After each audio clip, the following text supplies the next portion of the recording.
viver não é fácil.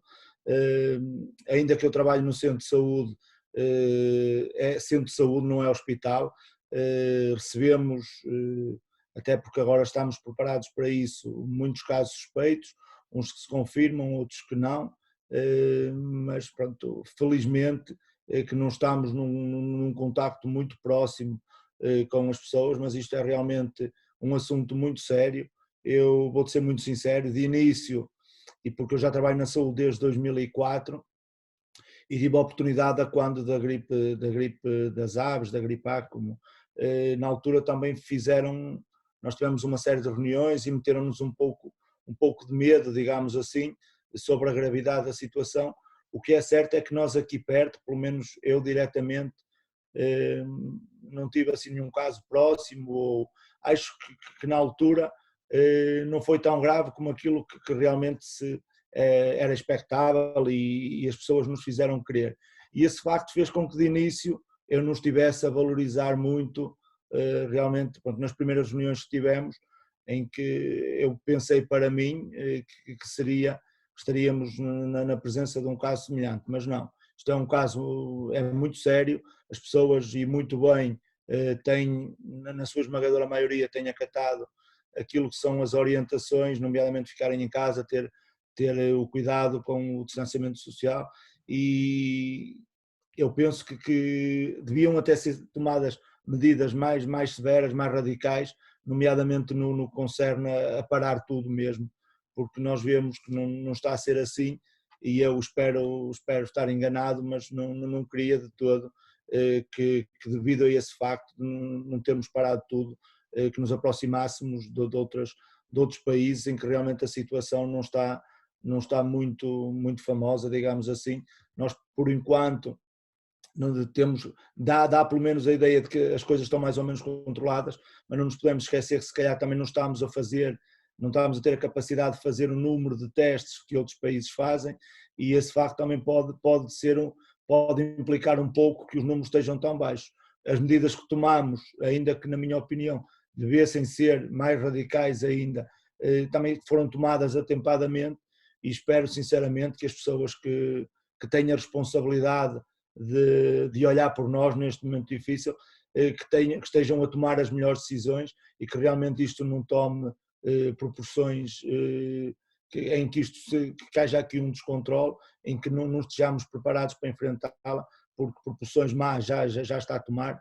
Naturalmente tem morrido muita gente, mesmo em Portugal, cerca de 300 pessoas, penso eu, já é muita gente, e nós, nem que fosse uma pessoa só, se fosse da nossa família, se fosse do nosso círculo, iria-nos tocar. Por isso, as pessoas que estejam cientes realmente da gravidade desta situação, e que façam tudo o que está ao nosso alcance. A gente agora nas redes sociais também tem que se abster um pouco disso, mas há muitas mentiras, mas também há algumas verdades. E há uma que realmente eu penso que as têm a interiorizar, que é aos nossos pais, aos nossos familiares, mandaram-nos para a guerra. Aí sim, o cenário de guerra não deve ser nada fácil. A nós só estão a pedir para ficar em casa, por isso fiquem em casa, o governo que dê condições para que as pessoas possam ficar em casa, que é preferível nós ficarmos um mês em casa, dois, passarmos por dificuldades financeiras, com a ajuda depois do governo, com a ajuda dos bancos, que têm essa obrigação, os bancos também, de ajudar a população, numa altura em que, e que sabemos nós, Portugal foi muito perspicaz, e nós todos ajudámos a que os bancos realmente conseguissem superar as crises, e sem percebermos muito bem porque é que essas crises existiram, mas os contribuintes, à custa dos contribuintes, essas crises foram ultrapassadas. Por isso, com a ajuda deles, com a ajuda do governo, nós também iremos ultrapassar com certeza isso. A única coisa que não conseguiremos ultrapassar são as perdas, são as mortes, porque essas são irreversíveis. Por isso, fiquem em casa e levem isto muito a sério, porque isto é assunto sério. Sim, e começa a haver muita polémica em relação ao uso ou não das máscaras. Eu tenho uma opinião muito particular em relação a isso. Eu acho que o uso das máscaras já devia ser obrigatório já há bastante tempo, e acho que os governos a nível mundial ainda não impuseram isso por causa exatamente da falta de produto para as populações e para... Faltas dos recursos, não é fácil. Neste momento é mesmo, fiquem em casa, porque isto, se Deus quiser, vai passar e quanto menores forem os estragos causados, melhor será para todos e mais rapidamente entraremos numa normalidade que nos primeiros tempos não nos vai parecer normalidade, porque eu penso que as coisas vão mudar e em alguns aspectos, se calhar isto também é positivo, porque tinham que mudar inevitavelmente, porque estava-se a seguir um caminho que se calhar a Terra, digamos assim, não iria aguentar. Vamos ver se isto, se nas coisas más, vamos também ter a capacidade de tirar daqui algumas coisas boas e que realmente tenhamos essa capacidade de fugir disto com o mínimo de estragos possíveis. Olha, mas passando agora um bocado para o futebol, a tua equipa técnica está a trabalhar com o plantel durante esta pandemia? Não, nós, vou ser muito sincero, numa primeira fase houve ali alguma reticência entre acabar, não acabar, a partir do momento em que pronto, decidimos parar, foram dadas indicações aos jogadores para naturalmente irem fazendo alguma coisa, para manterem a sua atividade física, principalmente em termos físicos, para irem fazendo alguma coisa, para terem cuidado naquilo que é o controle do peso, essencialmente. E agora, na minha opinião, o futebol passou para segundo plano e eu muito dificilmente vejo que este ano tenhamos condições de retomar de retomar a competição e se tivermos o interregno que irá existir será dentro de 2, 3 meses, que é normalmente o interregno que existe durante as mudanças de época, por isso eles dentro das condições que têm, porque em casa sinceramente, ou se sabemos que há muitas restrições, não quisemos até porque acreditamos, e eu acredito que sinceramos naturalmente que as associações para nós nos prepararmos para o início dessa competição. Por isso, planos específicos não, vamos falando pelo grupo do WhatsApp, mas muitas vezes até de coisas extra-futebol que nos ajudem a passar um pouco e a esquecer um pouco este momento terrível que estamos a viver, mas em termos de um plano específico não, pelos motivos que te dei anteriormente. Muito bem. Em relação aos quadros competitivos, por exemplo, achas que qual é a tua opinião em relação aos quadros competitivos? Achas que a época terminou? Achas que ainda vamos conseguir concluir esta época?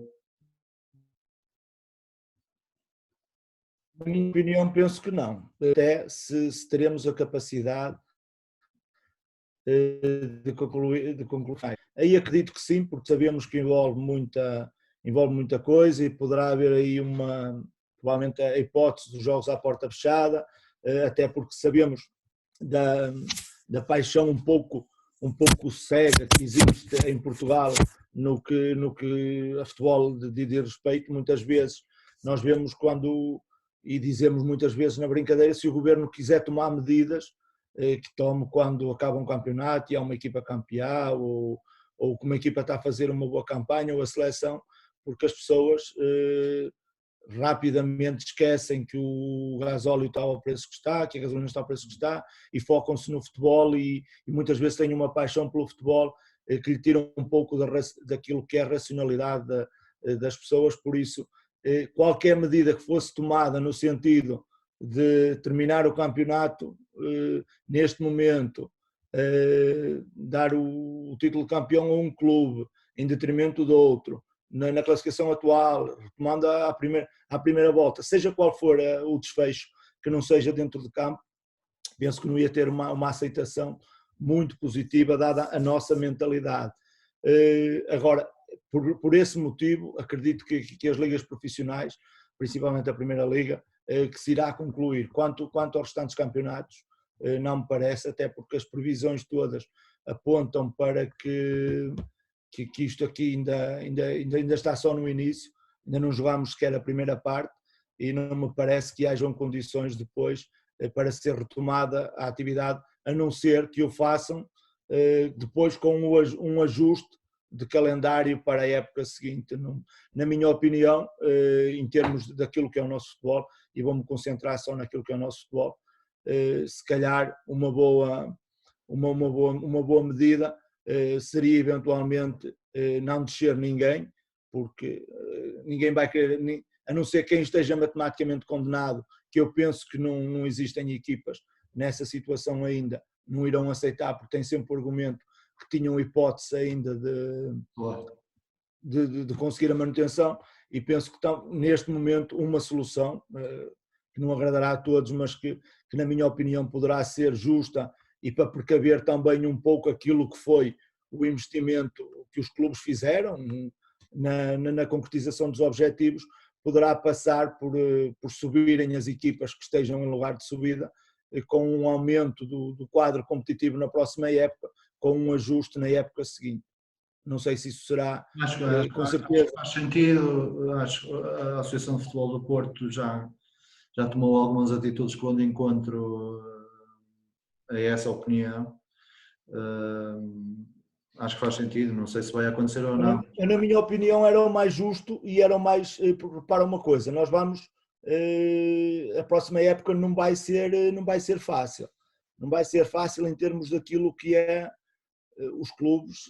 Eu vou falando algumas vezes, por exemplo, com o meu presidente, e neste momento eles têm uma indefinição muito grande, até no orçamento deste ano. Claro. Porque nós sabemos como é que os clubes funcionam, muitas vezes os clubes vivem da generosidade de 4, 5 pessoas, que muitas vezes até do seu próprio bolso vão injetando, digamos assim, o dinheiro no clube, contando depois com os patrocínios que têm apalavrados, e que de um momento para o outro um cenário destes modifica quase tudo. Por isso, os clubes que fizeram, principalmente os clubes que mais investiram este ano, fizeram um grande esforço e que estão neste momento bem posicionados, ou que estavam neste momento bem posicionados, para conseguirem alcançar os objetivos. Se não tiverem este prémio, digamos assim, agora também podemos dizer, logicamente, um clube está em primeiro, o outro que está em segundo, a 4, 5 pontos, tem toda a legitimidade de ainda querer chegar lá. Pronto, não há uma solução perfeita. Agora, dentro das imperfeições, na minha opinião, o mais justo seria realmente não penalizar ninguém descer, e subirem as equipas que estiverem em posição de subida, com o ajuste. Por exemplo, a Pro Nacional para o ano teria 20 equipas, e em vez de ser 4, seriam 6, ou então mantinha-se com as 20 equipas, porque o Porto, por exemplo, teve muitos anos com a Pro Nacional com 20 equipas. Não vem mal por causa disso, não é? Exatamente, não vejo mal nenhum nisso. Por isso, na minha opinião, seria o cenário mais indicado, até porque, como te disse, não acredito que se jogue mais na Distrital esta época. Muito bem. O António Correia está aqui a colocar uma questão pertinente, que é, imagina os jogos à porta fechada, se aparece um jogador contaminado, e se iria pôr de quarentena colegas e adversários, e como é que seria a jornada seguinte, não é? Sem dúvida nenhuma, o António, um grande abraço para o António, um amigo de longa data, uma pessoa pelo qual tenho muita estima e consideração, mas isso eu só te estou a dizer aquilo que eu acho que vai acontecer em Portugal, não te estou a dizer que sou a favor dessa tomada de posição. O que eu te digo é que em Portugal tu vês, se tu analisares, no resto do mundo provavelmente também será assim, mas nós temos de nos focar no contexto que conhecemos. Tu vês pessoas, e conheces com certeza pessoas, que no seu dia-a-dia têm uma vida completamente organizada, são pacatas, são pessoas civilizadas, com cultura, que sabem estar, e que a partir do momento que entram para ver um jogo de futebol, seja no café, seja em casa, seja no estádio, transfiguram-se completamente, mudam completamente, deixam de ter essa racionalidade, essa postura. E eu acredito que em Portugal, e estamos a falar, neste momento é uma luta a dois, sabemos da rivalidade Porto-Benfica, sabemos da influência que ambos têm junto da população. Qualquer decisão que seja tomada agora, repara uma coisa, se tu dizes assim, não, acabou o campeonato, não há campeão. Os adeptos do Porto, é impensável isso, o Porto está em primeiro, Claro. Isso é impensável para os adeptos do Porto. O campeonato é a classificação da primeira volta. Então, primeira volta porque se parou agora. Os do Porto também não vão aceitar. Os do Benfica, acaba o campeonato, o campeão é o Porto. Mas é o Porto porque esse é só um ponto de diferença.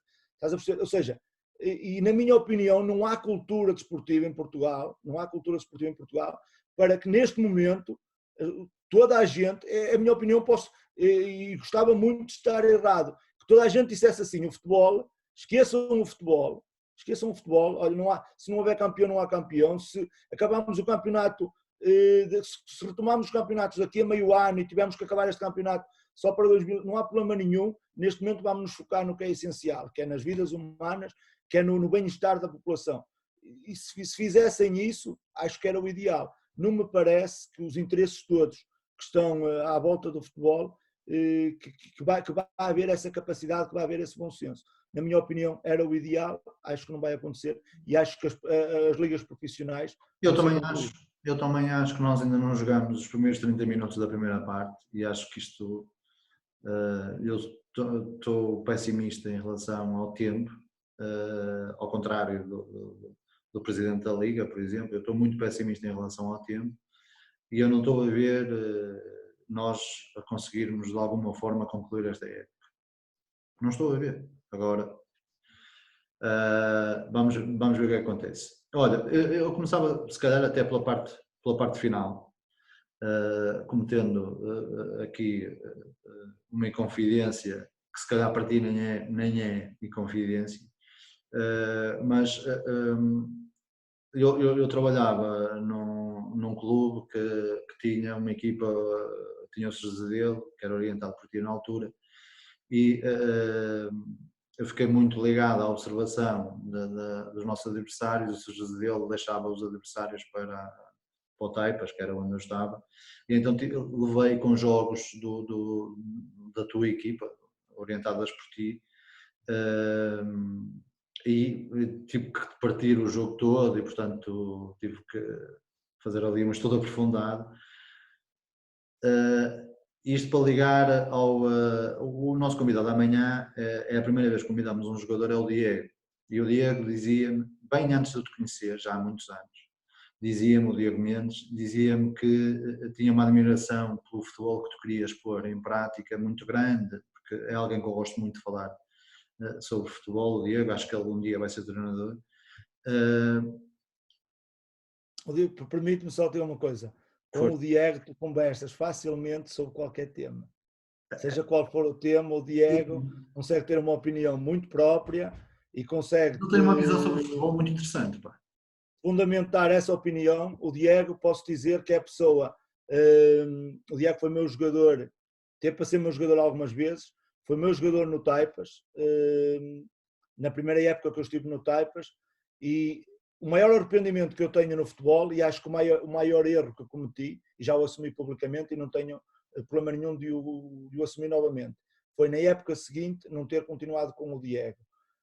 Não porque não tivesse interesse, que eu tinha interesse em continuar com ele, mas assumo, já lhe disse a ele, não fiz o que estava ao meu alcance e não valorizei o Diego da forma que devia ter valorizado, porque é um excelente companheiro, é um excelente elemento de grupo e é um jogador com umas aptidões técnicas fantásticas, e é como tu também dizes, e muito bem, uma pessoa que tu consegues falar. Nós nos almoços estava a dar ténis, na televisão, ele dizia de quem eram os jogadores de ténis, comentava qualquer assunto. O Diego tem uma opinião própria, um abraço para ele, que é uma pessoa que eu estimo muito.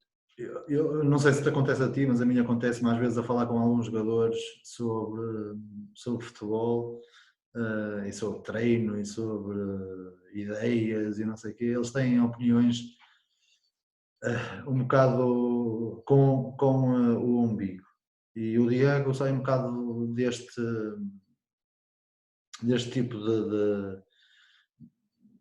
de ideia, e tem realmente uma opinião muito própria e não é com o umbigo. Ele fala de uma forma global. É por isso que eu acho que ele tem ali aptidões natas para um dia ser treinador. Não sei se vai ser ou não. Isso também é pouco interessante. Partilho da tua opinião. Ele dizia-me que gostava muito da tua ideia de jogo, e eu depois, como fui obrigado, entre aspas, a fazer um trabalho de estudo das equipas que jogavam contra o Estoril dele acabava por fazer também do Estoril dele. E permite-me dizer-te isto, opá, eu aqui neste programa sou sempre o mais direto e frontal possível, mesmo tendo uma equipa mais débil do que as outras, é a minha opinião, vale o que vale. Eu acho que o Estoril era uma equipa com muitas debilidades a nível do jogador. O facto é que tu tentavas sempre que o Estoril jogasse, tentavas sempre ter um futebol positivo, e tens essa imagem colada a ti, percebes? Tu fazes isso com intenção, fazes isso porque é aquilo que acreditas.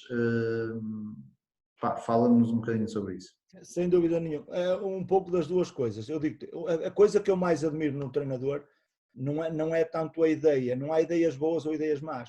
Não é o facto de eu admirar ou gostar de um futebol, por exemplo, que privilegia a posse, que critico quem privilegia o futebol direto. Não, uma coisa que eu admiro e que gosto é realmente de eu estar a ver um jogo, e pelo jogo eu consegui saber quem está no banco, orientar aquela equipe. Não sei se estás a perceber, ou seja... Ver a identidade. E ver a identidade... Exatamente, haver uma identidade. Por exemplo, eu dou-te um exemplo. Vou dar 2 exemplos. E não estou aqui não tenho a ver quem sou eu para estar a criticar ou a fazer observações sobre... Mas 2 exemplos. Tu vias o Porto do Lopetegui, o Porto do Lopetegui não tinha uma identidade. Era aquilo que a qualidade individual de cada jogador trazia ao jogo. Pelo menos eu não conseguia perceber ali um padrão. Tu vês as equipas do Jorge Jesus, por exemplo, tu vias o Benfica do Jorge Jesus, o Jorge Jesus chega ao Sporting e tu viste aquilo que eram, e agora chega ao Flamengo e vês igual. Ou seja, há ali um trabalho do treinador, há uma ideia, e isso aí para mim é que é de valorizar. Não estamos a discutir se é errado ou se é certo, não é isso. Para mim não há treinos bons, não há treinos maus, não há ideias boas, não há ideias más. No futebol, treinos bons e treinos maus, já não sei se concordo contigo. Não é o que eu quero, como é que eu tenho de explicar? Não é, muitas vezes, onde é que eu quero chegar? Tu podes, um determinado exercício, por exemplo, num determinado contexto, pode resultar na perfeição. E se calhar outro exercício em que tu nem te identificas muito com aquele exercício, mas em determinado contexto, com determinados jogadores, se calhar tiras muito mais proveito do que vais tirar com o exercício que realmente te dava aquilo que tu querias depois no jogo. Mas voltando ao que te estava a dizer, é mesmo isso. Eu se calhar, por exemplo, eu assumo, eu regressei a Cerzedelo este ano, porque eu tive três passagens boas por Cerzedelo. O clube era um clube que me diz muito, porque abriu umas portas do Pro Nacional. E eu este ano regressei, era meu objetivo regressar à Associação Futebol de Braga, tinha estado um ano no Porto e queria regressar a Braga, e se calhar o meu maior erro foi não ter tido a capacidade de preparar a equipa de acordo com aquelas que não são as minhas ideias, porque realmente eu não devia ter, eu acreditava, e é assim que eu preparo sempre as minhas equipas, e nós até começámos com uma pré-época boa, numa pré-época onde fomos, e dadas, mesmo com as limitações que tínhamos em termos de orçamento, nós até conseguimos, na minha opinião, um conjunto de jogadores que se calhar numa fase inicial superou as expectativas de quando começámos a reunir, e depois aquelas primeiras, os jogos de pré-época, mostraram-nos e onde enfrentámos equipas da nossa divisão ou de divisões superiores, e onde tivemos sempre resultados positivos, se calhar mostraram-nos que afinal nós tínhamos ali matéria humana para se calhar poder fazer mais do que aquilo que as pessoas estavam à espera.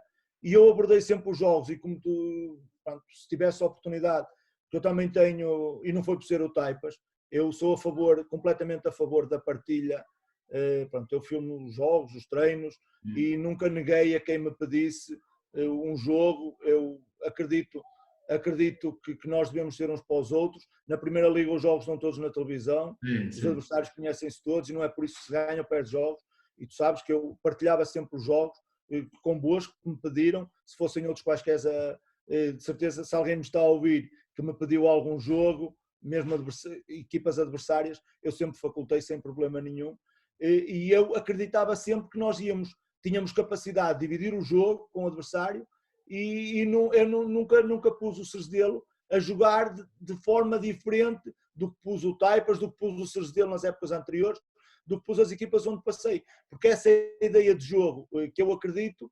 Agora, se calhar foi uma aprendizagem para mim também, que muitas vezes nós temos que ser flexíveis e temos que nos moldar, mas também depois estás num conflito permanente, porque se estás a trabalhar em algo que não acreditas, os jogadores hoje em dia, acho que na minha opinião nunca foram, mas já fui jogador e considero-me inteligente, mas antigamente diziam-se que os jogadores eram burros, eram limitados, só quem era limitado e burro é que ia para jogo de futebol. Hoje em dia não é assim, as pessoas têm acesso a muita informação e os jogadores facilmente conseguem perceber se tu estás a dominar aquilo que estás a transmitir, se não estás. E para mim é muito complicado preparar uma equipa, por exemplo, só para defender.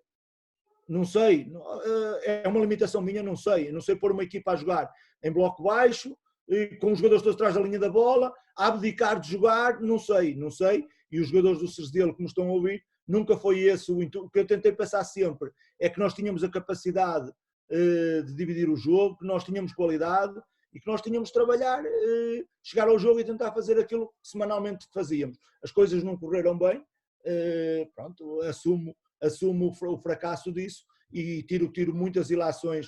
Mas achas que as coisas não correram bem? Honestamente. Eu tenho dúvidas em relação a essa afirmação. Eu acho porque... Atenção, nós temos... Acho que não haveria... Há vários momentos, Daniel, deixa-me que te diga. O Cerzedelo não começou mal. Tirando o primeiro jogo, onde realmente tivemos um resultado muito pesado, e a exibição não foi nada de encontro àquilo que nós Cerzedelo discutiram os jogos com todas as equipas. Eu vi. A partir daí, nós tivemos sempre, e depois o que é certo é que depois começas a perder, começa a haver descrença, já à partida as pessoas não acreditavam muito, sejamos sinceros, já olhavam para nós. Não é normal, por exemplo, uma equipa que sobe de divisão e que o treinador é convidado a continuar e não aceita alguma coisa, pronto, ou seja, já tem que estar por trás, porque normalmente há uma continuidade quando sobe. Agora, em termos, eu tenho que assumir, nós tínhamos 5 pontos.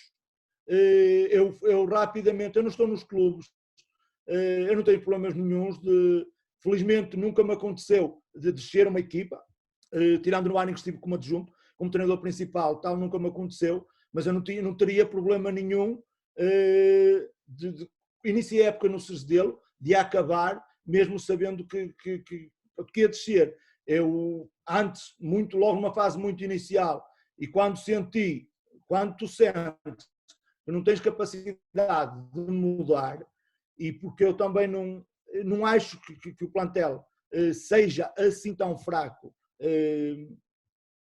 que não pudesse... Mas não acho que é dos plantéis mais fracos do campeonato? Se eu não acho? Sim. Quando no início da época... Era um dos mais fracos do campeonato? Até pelas limitações de tempo que nós tivemos para preparar a época. Agora, se tu preparar... Tu conheces bem o campeonato, não é?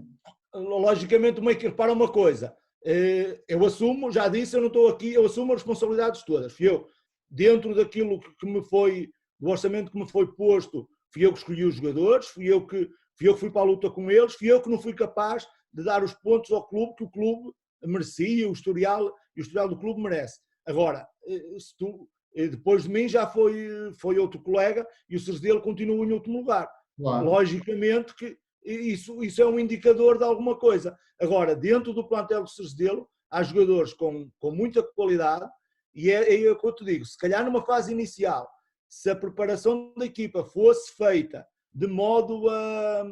Porque, Daniel, há equipas com um plantel muito semelhante ao Cerzedelo. Tu dizes muito bem, tu viste os nossos jogos todos, nós conseguimos equilibrar os jogos quase todos, conseguimos bater muito bem com quase todas Mas as eu não equipas. sei se vocês conseguiriam isso tudo se não tivessem uma ideia positiva por trás, honestamente. Estou a ser muito sincero. É provável. É a minha ideia. Portanto, epá, eu Eu aqui. gosto mais de assumir as responsabilidades e Certo, certo, as mas coisas do que estar a... Pronto, agora foi o que foi, olha, foi um regresso, não fui feliz. Agora agradecer às pessoas que me possibilitaram esse regresso, agradecer a confiança que depositaram no meu trabalho, porque mesmo quando vim embora, mesmo da parte dos jogadores e principalmente da parte da direção, sempre me disseram que era até o último dia. Pronto, mas não fui feliz. não, houve um jogador teu que não foi para o Taipa, já estava noutro projeto que tentamos e ele estava completamente comprometido com o projeto, portanto, por parte dos jogadores eu sentia sempre que eles estavam comprometidos com o projeto. E tens esta saída para o Pica, para uma realidade completamente diferente, para uma divisão diferente. Porquê é que aceitaste o convite? É assim, o Pica já é um namoro antigo, digamos assim. Pronto, eu, felizmente para mim, desde 2013, 14, que não estava nesta divisão, tive um ano como adjunto no Campeonato de Portugal e depois tive a capacidade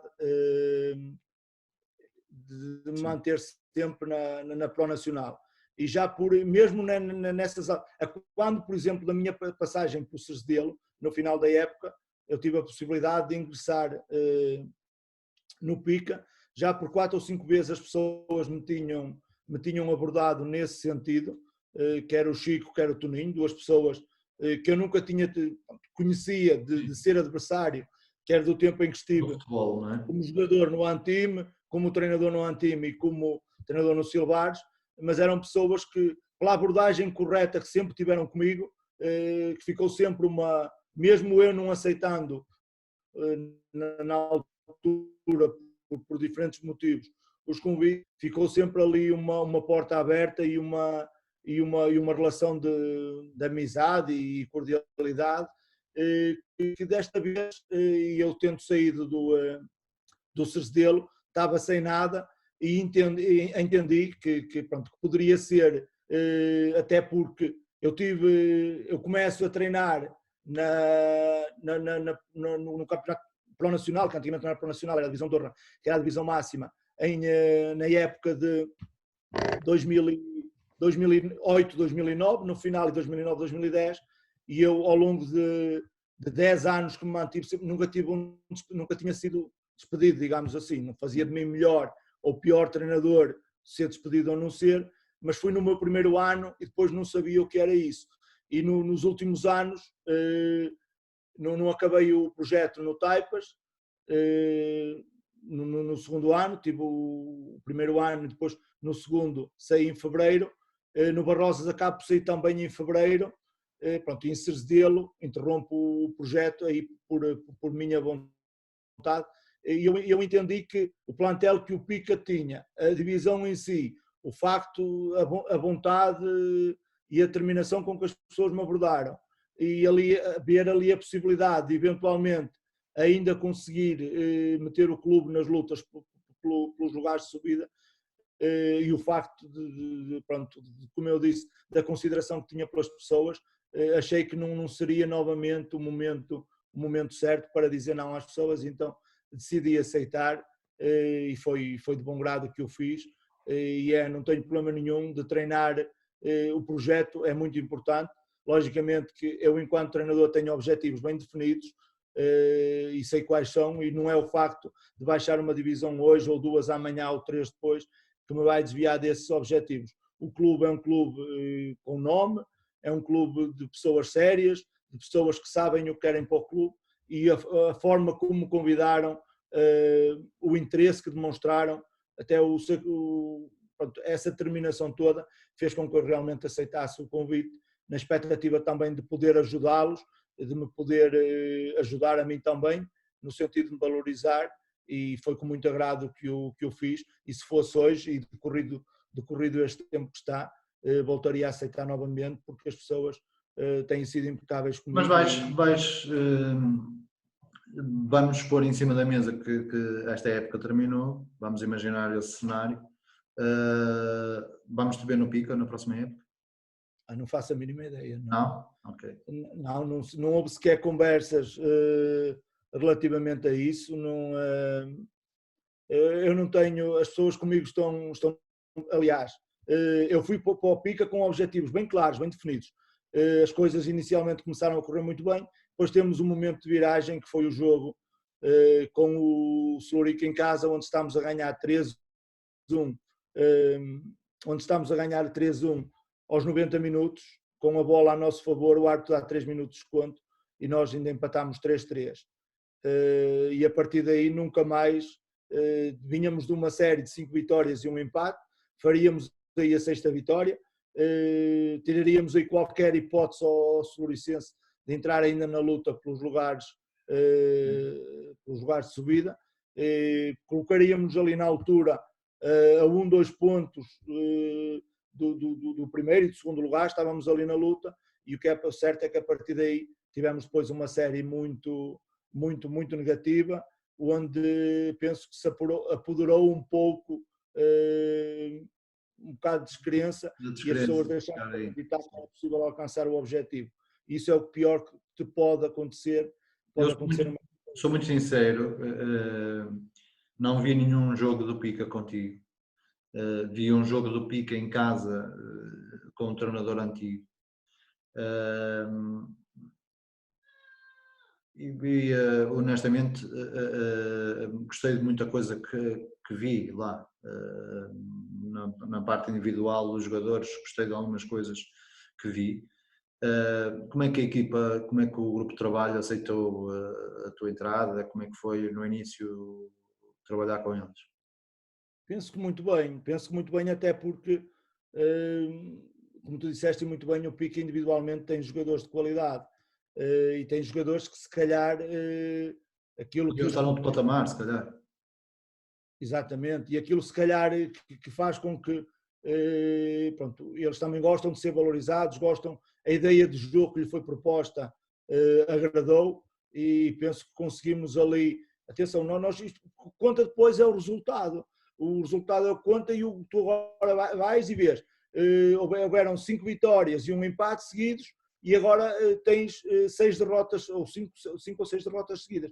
Isso é o que conta. Mas nessas tens um empate, como eu te disse já, como foi definido realmente o empate, estás a ganhar, nunca me tinha acontecido.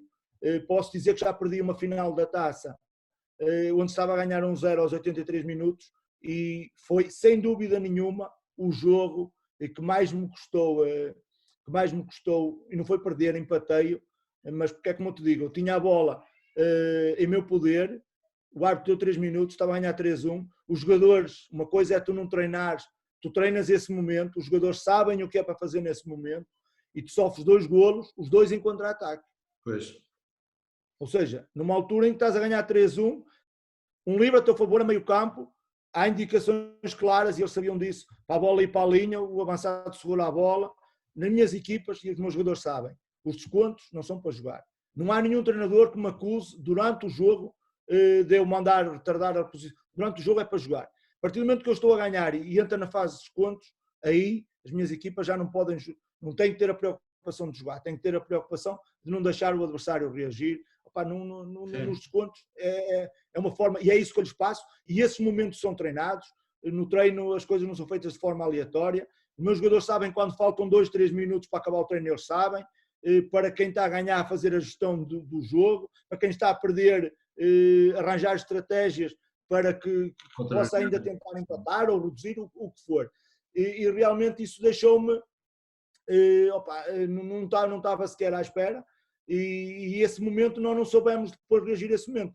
Mas as derrotas que temos depois acontecem, a maior parte delas de uma forma a seguir perdemos com o Airão em casa, onde estamos a ganhar 1-0, 2-1 e 3-2.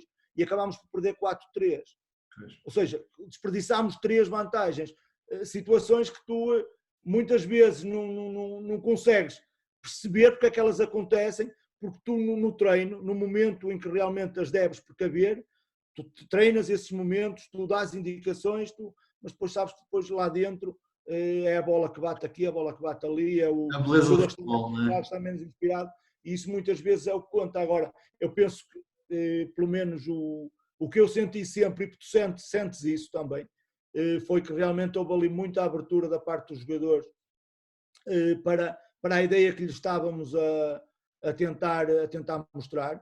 Houve sempre da parte deles empenho e dedicação e o querer, se calhar ali algum deslumbramento que não soubemos gerir, que não soubemos controlar, que fez com que realmente esta série de maus resultados que nós tivemos agora nos colocassem numa posição em que ficámos apenas com hipóteses matemáticas de conseguirmos o objetivo do clube no início da época. Agora tem sido uma experiência também enriquecedora para mim. Como eu te disse, eu não podia negar a forma como foi feito o convite, a convicção com que as pessoas realmente demonstraram que me queriam, fez com que eu aceitasse e nada arrependido. Agora, quanto no próximo ano, eu não sei se as pessoas estão satisfeitas ou não com o meu trabalho, não sei se me vão convidar ou não a continuar, não sei se eu quero continuar ou não, porque vou ser muito sincero, e isso eu não tenho problemas nenhuns, como te disse, e as pessoas que me estão a ouvir, algumas delas se me ligar agora a um clube da 2ª Divisão Distrital, se eu não tiver clube, eu vou falar com eles. Porque se a pessoa teve a consideração de se lembrar de mim, mesmo que eu entenda, só vou lá pela consideração. Mas se as pessoas têm a consideração de se lembrar de mim, eu não deixo de ter a consideração delas, de responder e de conversar com elas e de expor as minhas ideias, de ouvir o que eles têm para me dizer. Por isso eu não sei, muito sinceramente, o que é que vai acontecer no futuro. Agora, primeiro, tem que haver da parte do clube uma manifestação de interesse em continuar. Segundo, e ponto assente, e retomando o que eu estava a dizer, eu para ficar na divisão de honra, fico sem problema nenhum num projeto de subida. Se não for projeto de subida, eu prefiro estar quieto. Tenho agora o meu filho que precisa também que eu o acompanhe e que também me dá um prazer imenso acompanhá-lo. Por isso, para ficar na divisão de honra, terá que, no PICA, neste momento, terá que haver dois requisitos. O primeiro é a manifestação da parte do clube para que eu continue, e o segundo, o projeto tem que ser necessariamente um projeto de subida. Se não for, está completamente fora de hipótese que eu continuo no PICA ou noutro clube qualquer da divisão de honra. Olha, eu já tinha esta ideia de ti, e esta conversa vem reforçar. Tu tens um espírito muito crítico sobre o teu próprio trabalho, e eu revejo-me muito nisso, porque acho que muitas vezes a maior parte dos nossos colegas atribui a responsabilidade a tudo e a todos, esquecem-se de olhar para eles próprios e ver o que é que podem melhorar e o que é que podem evoluir. Eu revejo-me muito nisso, não sou de olhar para, enfim, para aquelas coisas que nós não dominamos, gosto mais de olhar para o que é que eu podia fazer melhor. Tu, nesta conversa, já referenciaste para aí 3 ou 4 vezes, se calhar deveríamos ter feito, tens sempre esse espírito crítico em tudo, quer em treino, quer em jogo. Eu levo isto muito a sério, Daniel. Eu filmo os meus treinos assim, haja condições para tal, porque muitas vezes não temos condições em termos de número de técnica, sim. Eu ponho lá a câmera a filmar sempre, mas depois eu dedico muitas horas do meu tempo a isto. Eu chego a casa, preparo o treino, filmo o treino, no final do treino adormeço o meu filho, adormeço a minha filha agora, a minha esposa vai para a cama e eu fico a ver o treino, onde é que eu posso melhorar, o que é que... Ou seja, eu levo isto muito a forma, eu digo muitas vezes, eu tenho um objetivo claro. Se algum dia chegar a um patamar que eu pretendo, a minha forma de trabalhar não vai ser diferente do que é agora. O que eu terei ao meu dispor são meios necessariamente diferentes, que me ajudarão muito mais, onde eu terei um Ok, conjunto mas de isso leva-me pessoas. a outra questão. Tens cuidados com a escolha da equipa técnica? Isto honestamente, porque às vezes não é possível termos as pessoas que queríamos, não é possível termos a quantidade que queríamos e há Eu, esse... eu, eu, eu vou muito pela parte das. Eu acho que. E os meus jogadores, que eu fiz coisas no Cerzedo, por exemplo, primeira passagem. Eu gosto de envolver toda a gente, a família. A família, para mim, é uma peça fundamental. Nós sabemos. Eu gosto que a família esteja envolvida, gosto que a família esteja por dentro, que saibam como é que as coisas funcionam, porque tu chegas a casa chateado do treino, do jogo, porque o treinador não te meteu, porque isto, porque aquilo, e se tiveres uma família por trás que esteja completamente aliada do que se passa, o que te vai dar é, tens razão, olha, manda, mas eu não te chateis. Se souberes as pessoas, se tiveres a família do teu lado, do lado do projeto, tens ali um suporte, eu gosto de envolver as pessoas, gosto de, na parte das relações, eu gosto de ir por esse lado, e naquilo que é a minha equipa técnica, eu felizmente, infelizmente para mim, tenho tido necessidade de fazer algumas mudanças, ou porque as pessoas estão comigo, têm tido numa fase inicial, eu até lhes dizia em jeito de brincadeira que dava sorte, porque eu ficava contente com isso, porque por 2 vezes vieram buscar adjuntos meus para treinadores principais e eu nunca, sempre incentivei e no fundo estavam a valorizar o meu trabalho, porque se tu vens buscar um adjunto, vens buscar uma ideia, que vês de acordo, que depois muitas vezes até pode não ser a ideia do adjunto, porque um adjunto muitas vezes tem um papel principal sempre, mas tem que encarnar na tua ideia, que muitas vezes há ali uma divergência que quando tens que assumir, se calhar a tua ideia não é aquela. Eu já só fui, o meu primeiro ano de treinador foi adjunto, e depois fui outra vez, e enquanto adjunto, a partir do momento em que o meu chefe de equipa, digamos assim, eu sei que a ideia dele é aquela, a minha ideia, e eu tento transmiti-la sempre, mas a partir do momento em que ele diz que o caminho é aquele, pouco importa se é o meu caminho, se é o caminho que eu idealizo ou não. O caminho é aquele caminho que vamos seguir. Ou seja, e muitas vezes tu quando vais buscar um adjunto, até se calhar estás à espera de que o adjunto vai ter umas ideias parecidas com o do principal, e muitas vezes o que vês é que são ideias completamente diferentes, porque tu depois é que tens que tomar as decisões, tu depois é que tens que traçar o teu caminho, digamos assim, e as coisas eventualmente são diferentes. Mas eu dou sempre preferência, e tive a sorte de ter pessoas muito competentes ao meu lado, que me tiveram sempre uma lealdade muito grande, e penso que todas elas poderão dizer também o contrário da minha parte. Infelizmente para mim,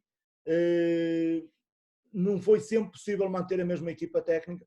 Agora, desde a primeira que tive, e que é uma pessoa que ainda hoje, o António, que ainda hoje, que no Rio Moinhos, eu cheguei ao Rio Moinhos para uma coisa, eu estava a treinar os iniciados do Felgueiras e recebo um convite de Rio de Moinhos para treinar a divisão de honra do Porto. O Heller Batista, um amigo meu, um senhor do futebol, foi quem me indicou, uma pessoa amiga, e eu chego ao Rio Moinhos para acabar uma época onde o clube queria alcançar de muletas. Tinha sido operado ao joelho,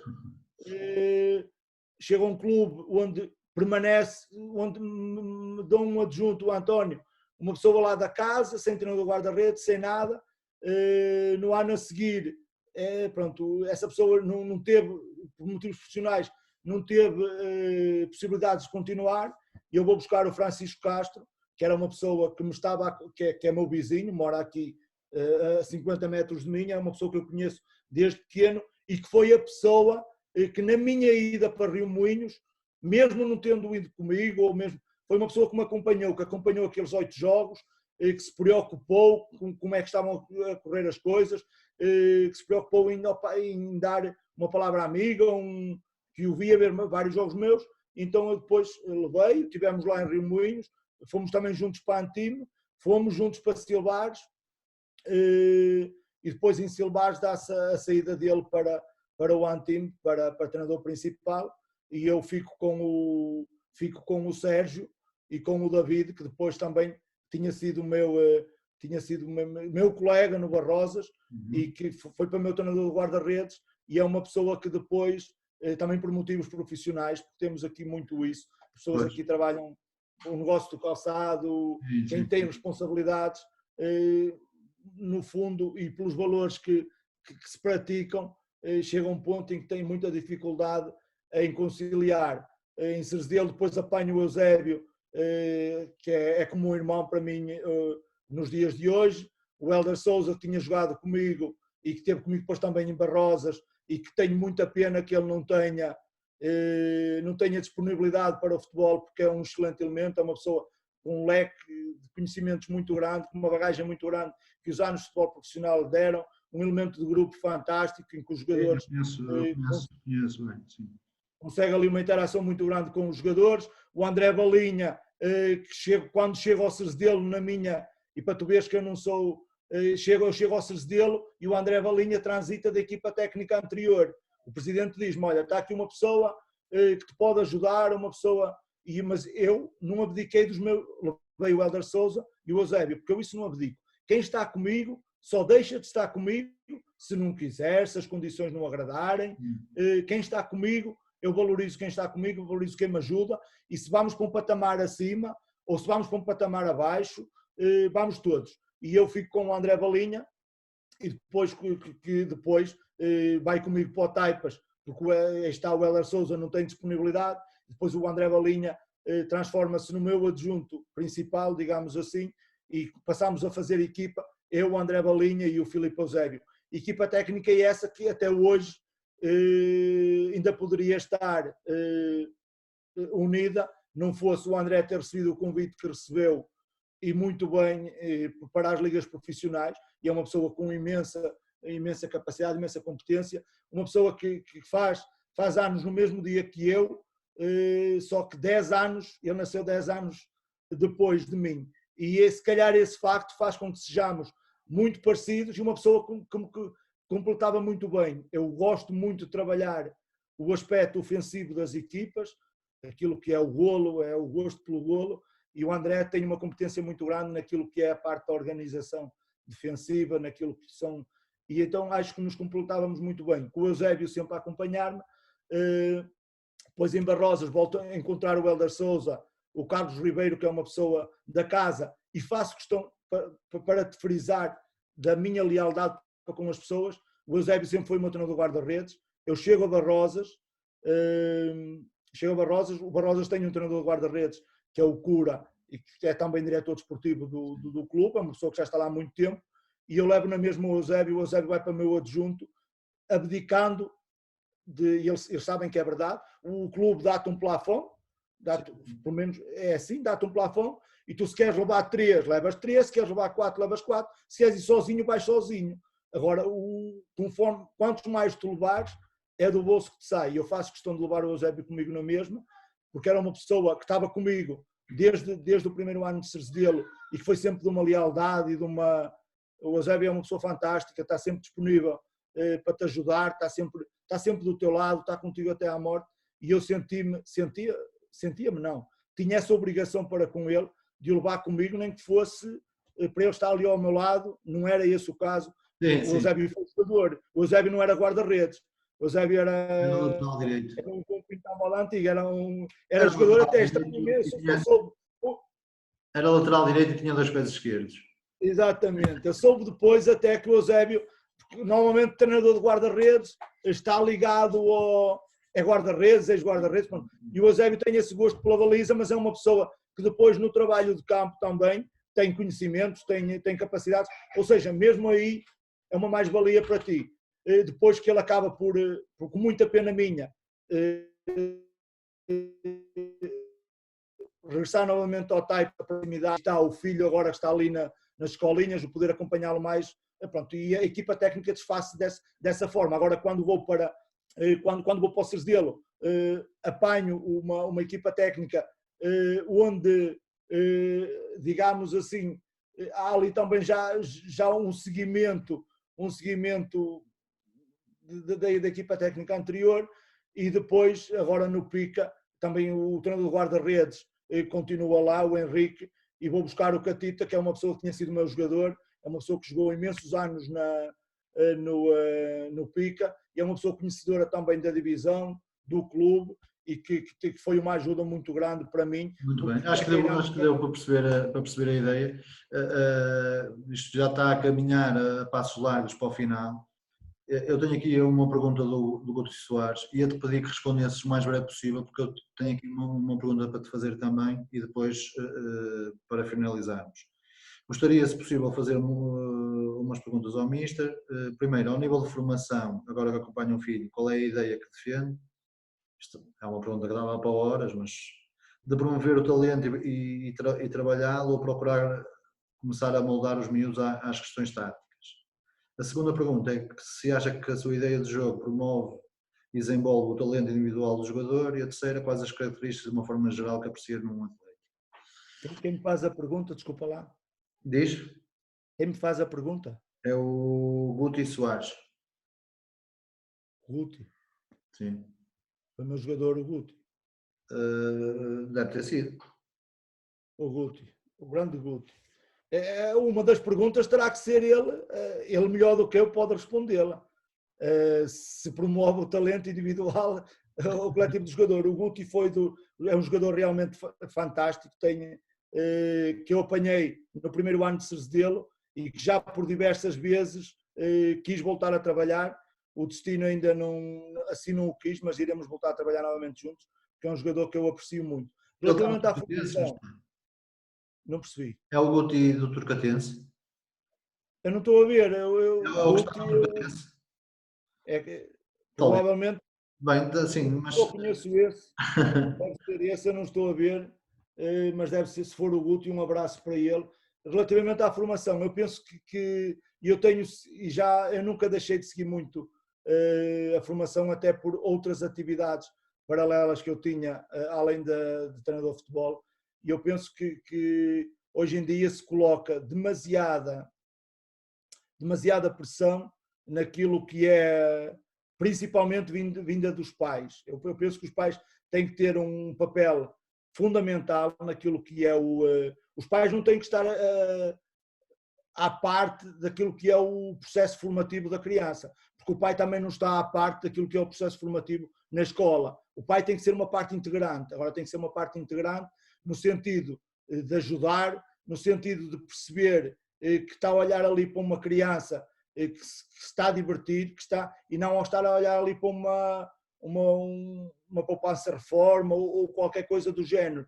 Porque hoje em dia no futebol parece que se coloca, olha-se para as crianças como, se calhar vou ter ali o Ronaldo, parece um de não sei quantos e quantos anos, não.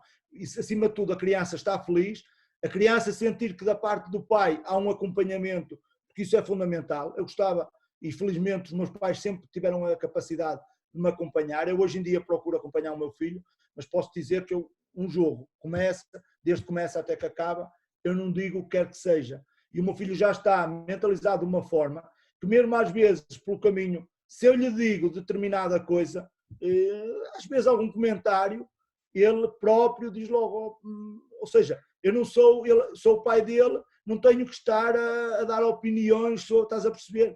Sim, agora, muito menos dar. Eu acho que tem que se dar espaço para as crianças se divertirem, para jogarem futebol, e nas idades, a mim faz muita confusão e ver um jogo de uma criança de 6, 7 anos e ver um treinador a relatar o jogo, a condicionar constantemente as ações da criança.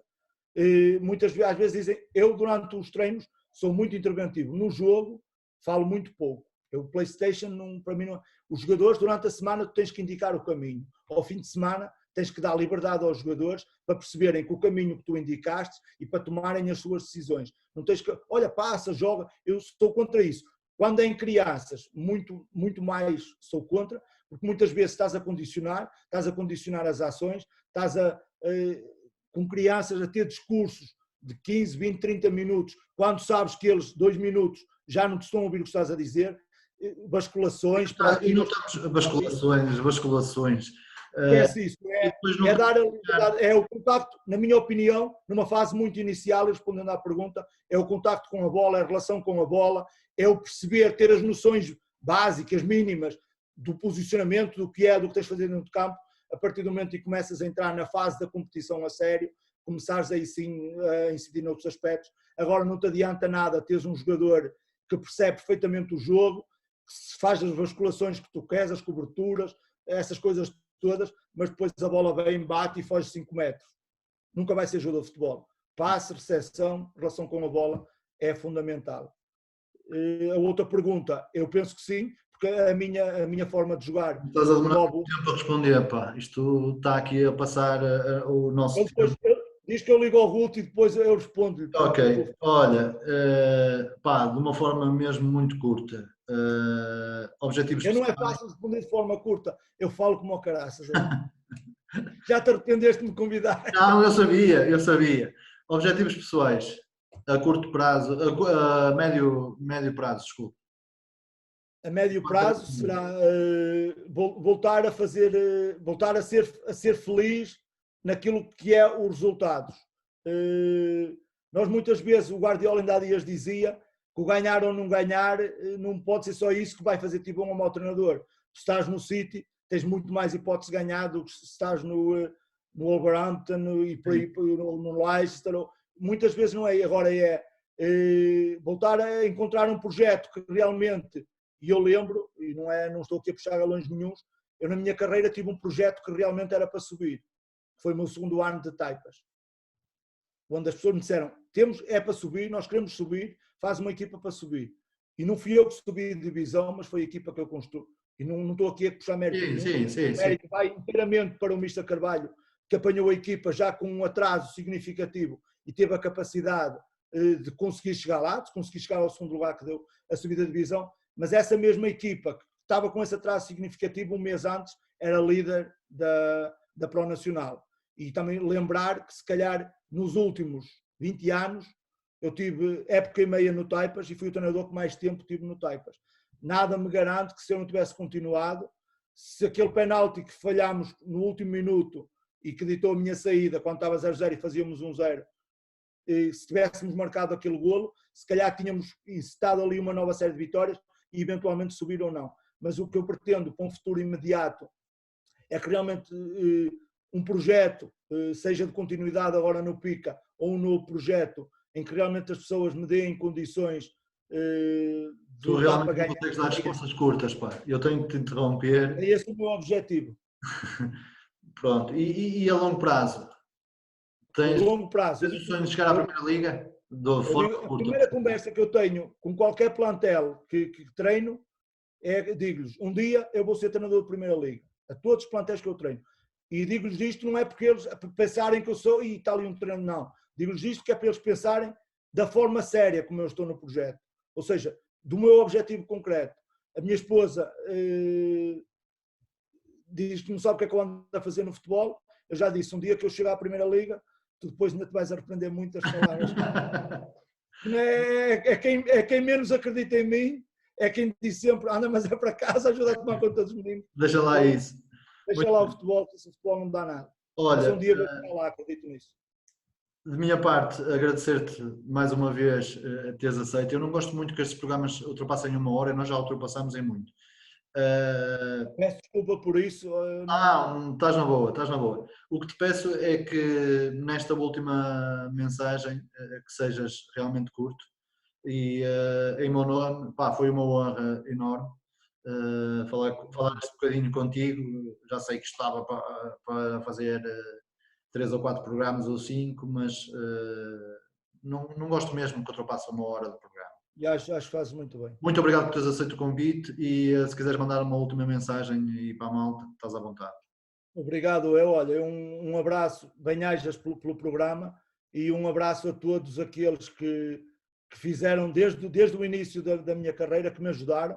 Sou eternamente grato a todos e a todos que daqui para o futuro me irão ajudar e que se irão cruzar comigo.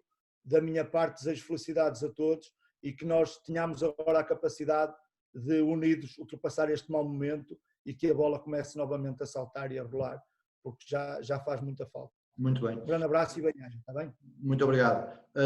Pronto, foi o 16º 7º episódio do Chá e Futebol às 5. Amanhã teremos o Diego.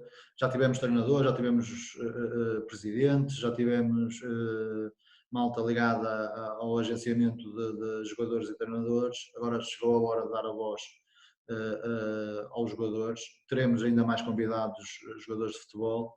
Amanhã com o Diego, a não perder. Fiquem em casa, protejam-se e até amanhã. Forte abraço. Pronto, está feito. Daniel, um abraço. Olha, isto aqui... Eu vou falar, perco-me. Sejam